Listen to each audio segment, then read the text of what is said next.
자, 다음은 이항분포에 대해서 알아보도록 하겠습니다.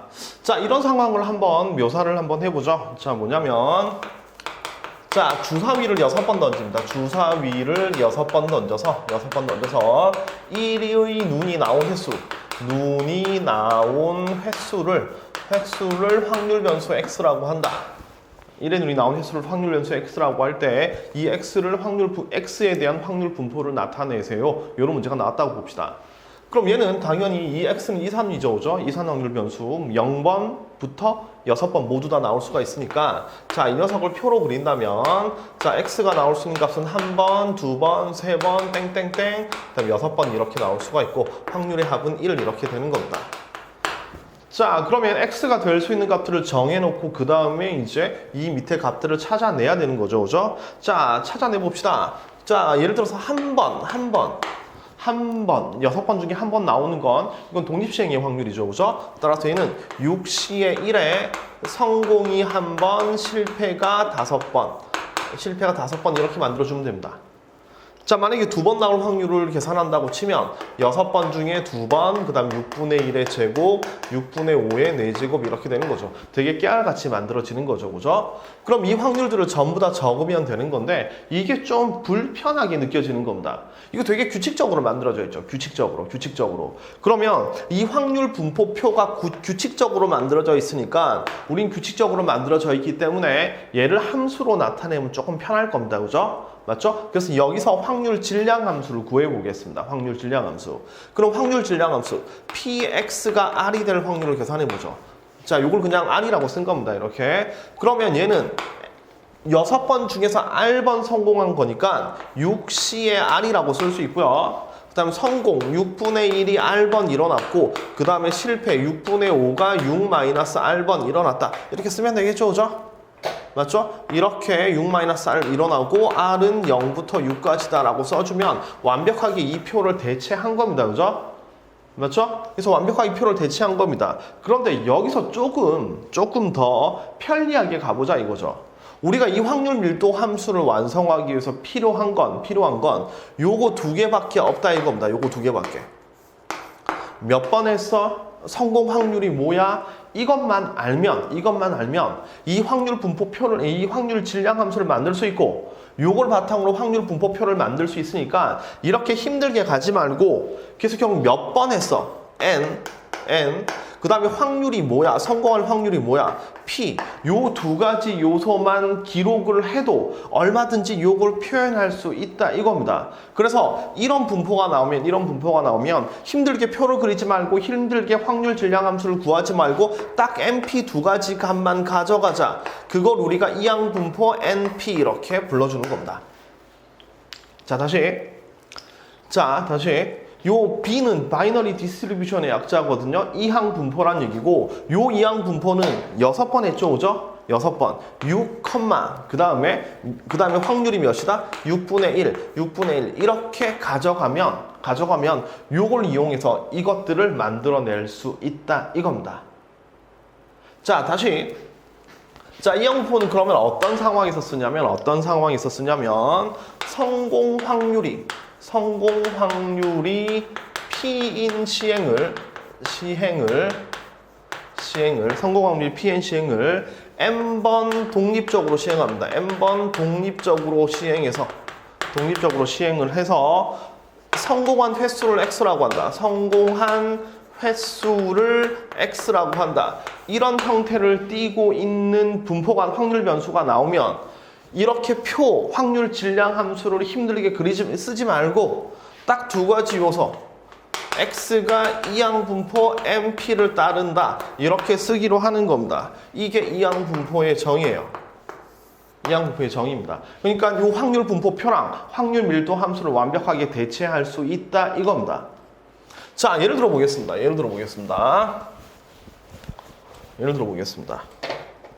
자, 어떤 확률 변수가 확률 변수 x가 이항분포 10,2분의 1을 따른다 이런 말이 나오면 얘는 여러분들 어떻게 이해하면 되냐면 성공 확률 2분의 1인 걸 몇 번 했다? 10번 했다 이겁니다. 성공 확률이 2분의 1인 걸 10번 했다. 그걸 성공한 횟수를 뭐라고 한다? x라고 한다 이겁니다. 자, 그럼 요 표만 가지고 확률 분포표를 만들어 보죠. 자, 그럼 요 상황이 10번 중에 몇 번 성공 이걸 물었으니까 빵번, 한 번, 두 번, 땡땡땡 10번까지 가겠죠, 그죠?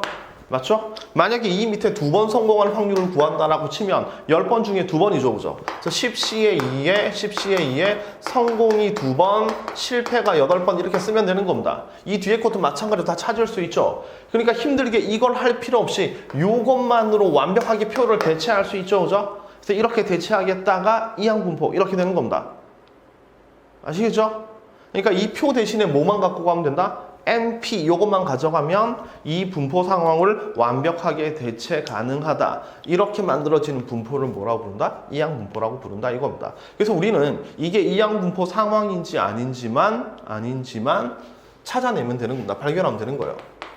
예를 들어서 자유투 성공률이 80%인 사람이 성공률 80%, 뭐 성공률 80%인 자유투를 20번 던져서 성공한 횟수를 X라고 한다.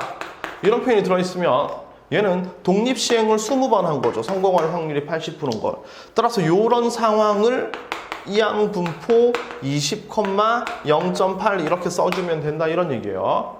아시겠죠? 그래서 이렇게 밑에 확률 질량 함수가 독립시행의 확률로 만들어지는 분포를 우린 뭐라고 부른다? 이항분포라고 불러준다 이겁니다. 어려운 거 없습니다. 자, 그럼 이항분포가 왜 중요하냐? 이항분포는 기대값과 분산을 되게 쉽게 찾을 수 있어서 그렇습니다. 이항분포의 기대값은 그냥 NP 곱해버리면 돼요. 이렇게. 원래 이제 이산 확률 분포의 기대값은 요거 두 개 곱해서 다 더해야 되잖아요. 그죠? 다 곱해서 더해야 되는 건데 이항분포는 그냥 시행 횟수랑 확률을 곱해버리면 됩니다. 뭐 당연한 건데 이거 보시죠. 얘는 자, 성공 확률이 2분의 1인 걸 10번 하거든요. 그럼 몇 번 정도 성공할까요? 기대값. 당연히 5번입니다. 그죠? 확률 2분의 1인 걸 10번 했으니까 기대값은 5번입니다. 이 5번은 어떻게 만들어졌냐? 이거 두 개 곱하면 되는 거죠. 이렇게. 다시 성공률 80%인 걸 몇 번 했다? 20번 했다. 그럼 당연히 16번 성공할 겁니다. 이 16번이란 거 요거 두 개 곱하는 거죠. 그죠? 맞죠? 그래서 기대값 EX, 그러니까 이항분포일 때 기대값이 NP라는 건 그냥 당연한 겁니다. 그렇구나. 당연한 거다. 이겁니다.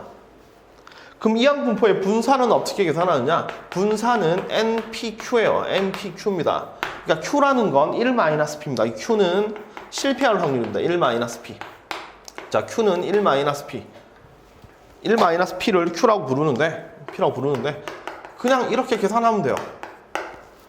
자, 요 녀석을 원래 증명을 해야 되는 게 맞습니다. 증명은 여기서 생략하도록 할게요. 여기서 이제 분산의 정의를 이용해서 쭉 만들어 보는 방법이 있는데 이게 23년 전에 수능에 한번 나왔었습니다. 그러니까 빈칸 채우는 문제로 나오고 그 이후로는 한 번도 안 나왔거든요. 그래서 그냥 다음 이제 보충 강의 같은 데서 좀 더 채워 넣도록 하겠습니다. 지금은 그냥 그렇다라고 받아들이기만 하면 돼요. 예를 들어서 이런 이항분포일 때 기대값은 5였죠. 자, 분산은 뭐냐면 N, P, Q 이렇게 곱하면 됩니다. 계산해서 2분의 5 얘가 분산이에요. 요거 같은 경우에는 20. 자, P가 5분의 4죠, 그죠? Q가 5분의 1 이걸로 끝입니다. 이렇게. 그러면 계산하면 16, 5분의 16 얘가 답이에요. 자, 그래서 이항분포로 나오면 평균과 분산을 굉장히 쉽게 찾아낼 수 있다. 그렇게 이해하시면 됩니다. 그러니까 이거 나오면 되게 좋은 거예요. 되게 쉬운 거고. 아시겠죠? 이렇게 쓰면 됩니다. 자, 그래서 이항분포는 이런 상황을 묘사하는 거다. 그것만 잘 기억하면 됩니다. 어떻게 이런 상황. 아, 이건 이항분포를 쓸 타이밍인데 이항분포를 쓰는 상황이네. 이것만 이해하면 돼요. 자, 마지막. 이항분포랑 좀 관련이 있긴 하지만 이거 큰 수의 법칙을 한번 보죠. 큰 수의 법칙. 자, 큰 수의 법칙은 말이 되게 재밌습니다. 큰 수의 법칙은 뭐냐면 P 절대값 n분의 x-p는 h보다 요 녀석이 1이다. 작을 확률이 1이다 이겁니다. 자, 이게 큰 수의 법칙인데요. 자, 이거 풀어서 한번 써보면요. 이 h는 미분할 때 썼던 그 h입니다. 아주 작은 양수. 얼마나 작나요? 그냥 여러분이 생각하는 것보다 더 작습니다. 지금 머릿속에 떠오르는 어떤 양수보다 더 작아요. 그러니까 아주 작은 양수.